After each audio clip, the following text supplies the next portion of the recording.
他们现在刚搬进去，跟我们基本上我们住这边呢，基本上打不上交道。哦，我还没有所谓的好坏之分呢。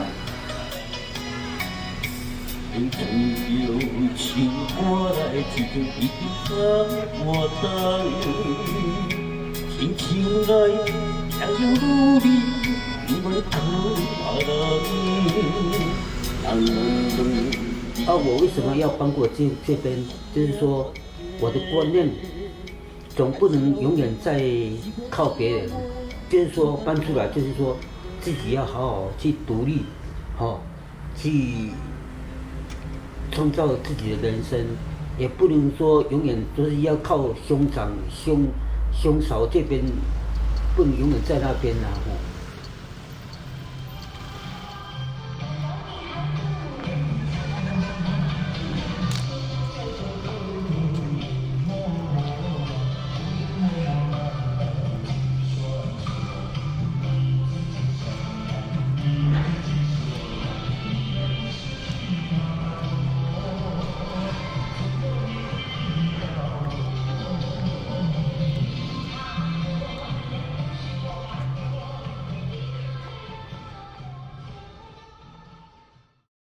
Wow, and now we will have an interview with Flor Hofman.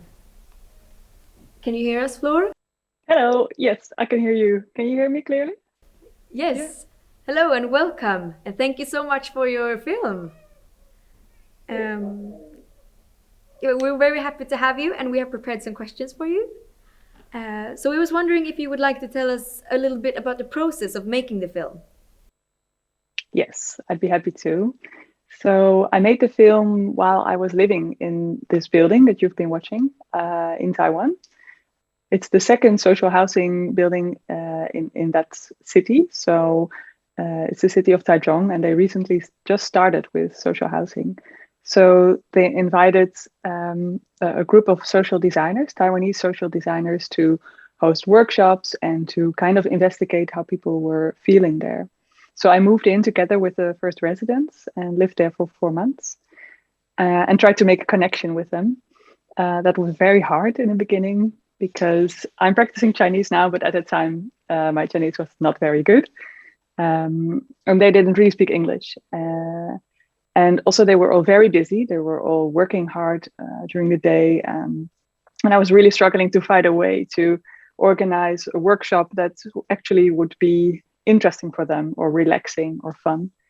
But slowly we started to build up a bond. I started to have more informal meetings. And then I also started to be able to interview them.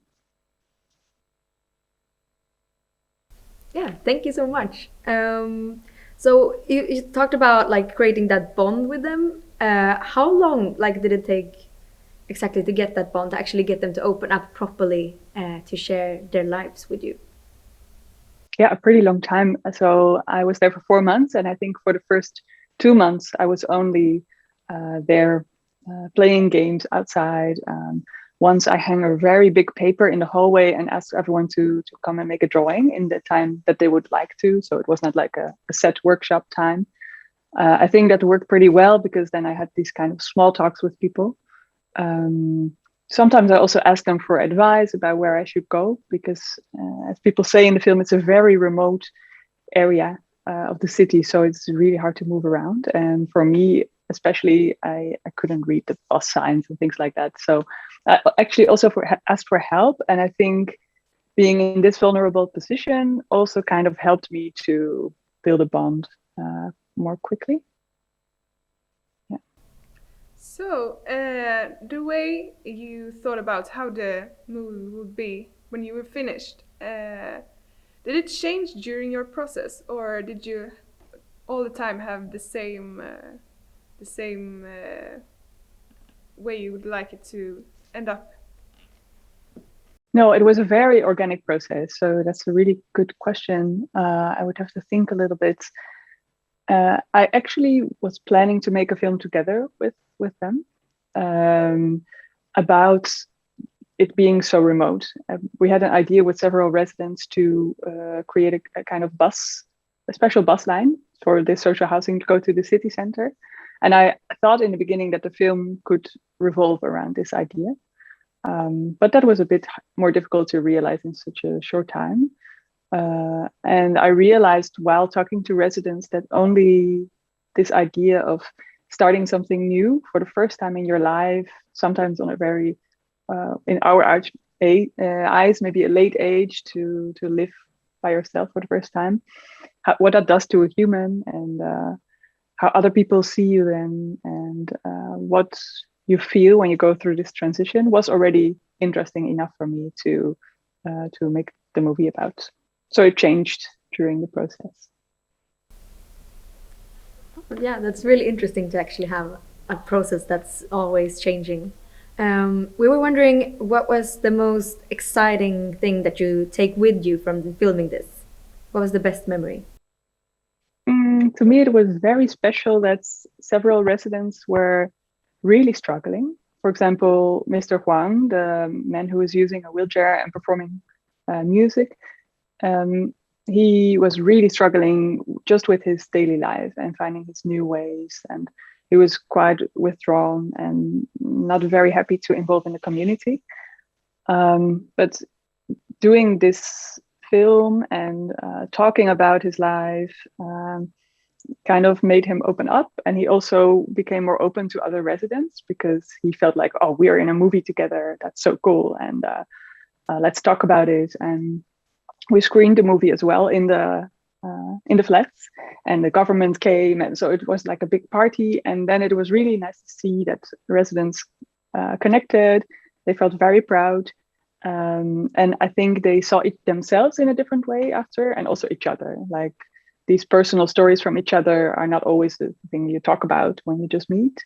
And I think having this platform of the film to talk about it, also for myself, made more of a community feeling.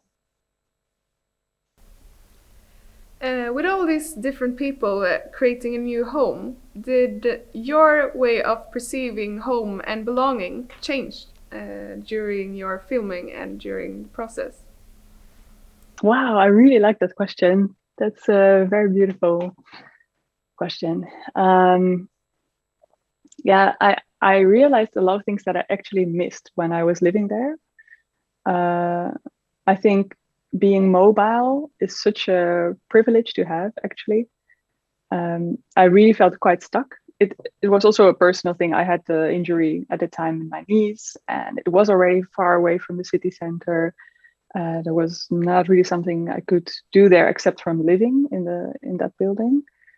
And I think if I was a city planner, maybe that would be something I would put more emphasis on if I create a new place. That living is not only sleeping and eating and being in your flat, but the environment is really makes such a big difference on someone's mental health. And I felt that again when I came home. Oh, I can do things again. I have some freedom. So that's put an emphasis on mobility for me.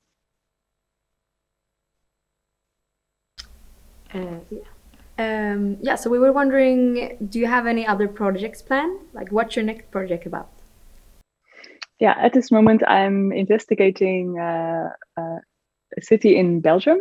It's called Genk. It's about 30 minutes from where I live. It's a very, very international city. It used to be a mining city, and in the 60s the mines closed. There was a big crisis, and the city is kind of looking for a new identity. And there is a cultural center in this city, and they have this problem that the city is so diverse, but they only get a very small group of a very specific audience into their program.